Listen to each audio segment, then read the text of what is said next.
Happy Thursday, JeWeL Bowling fans. Josh Lewis here for JeWeL Bowling. Another Tips and Trick Thursday coming at you.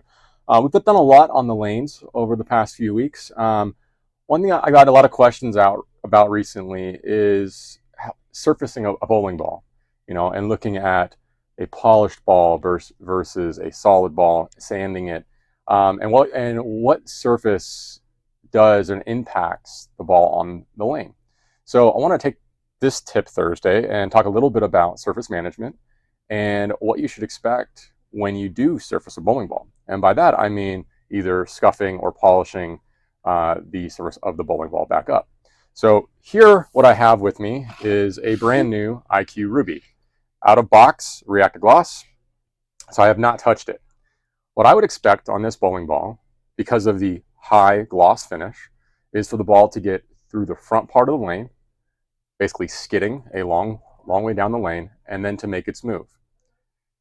If I were to take sandpaper to this ball, like a TruCut pad from CTD, for example, a 2000 grit pad, right, or even a 1000 grit pad, and I touch that surface, right, what's going to happen is now the ball is going to create friction on the lane surface earlier.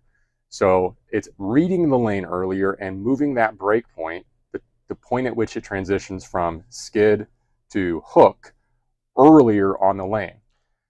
Altering the surface of the bowling ball doesn't necessarily mean you are changing the amount of hook right to left or left to right you're going to see. Rather, it is changing when the ball's reaction is going to start.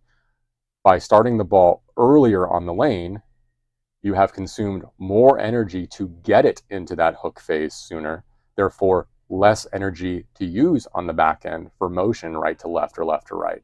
Vice versa, the longer the ball goes through that skid phase, higher gloss finish, easier to get through the fronts, the more energy is conserved throughout the motion and thus has ability on the back end to be used. And ultimately, more energy in the back end means more hook potential. So, for example, on higher volume oil patterns, a lot of the time you think a lot of surface, right? I want the ball to read the lane early, to dig in, right? The problem with that is that as soon as that ball starts to read the lane or cause friction between the ball and the lane surface, it's losing energy. So by the time that it reaches the end of that long oil pattern, you have to make sure it has enough energy left to actually make it back to the pocket and carry through the pins. So in a lot of longer oil patterns, you'll often see guys play not necessarily polished, but not so low of surface finish. So not in the 500s, but more like in the 1000, 1500 range. So it can read a little bit in the front, but retain enough energy in the back part of the lane.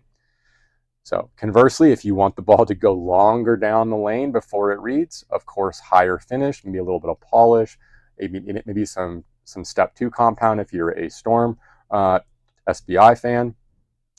But effectively, getting the ball to read on the lane front to back is what surfacing or scuffing the ball will do. We're going to head out to the lanes now. We're going to throw a few shots with this brand new IQ Ruby, and then we're going to touch it with a little bit of surface so you can watch the difference in reaction, how early and late on the lane the ball starts to make its move. So our first few shots with the IQ Ruby out of box, you'll notice ball is not making it back to the pocket. It's going really far down the lane before it even tries to make its move. So we're going to start by hitting it with a 2000 grit TruCut pad, lightly scuffing all around the ball. And immediately our first shot after sanding, ball picks up a little earlier and goes through the pocket even a little bit high. A small adjustment left and carries through. Now we're going to hit it with a 1000 grit pad. We should see this ball pick up even earlier on the lane and ultimately force us further left. First shot, the ball reads and doesn't even allow itself to get out past 5. Get a little further left and through the pocket it goes.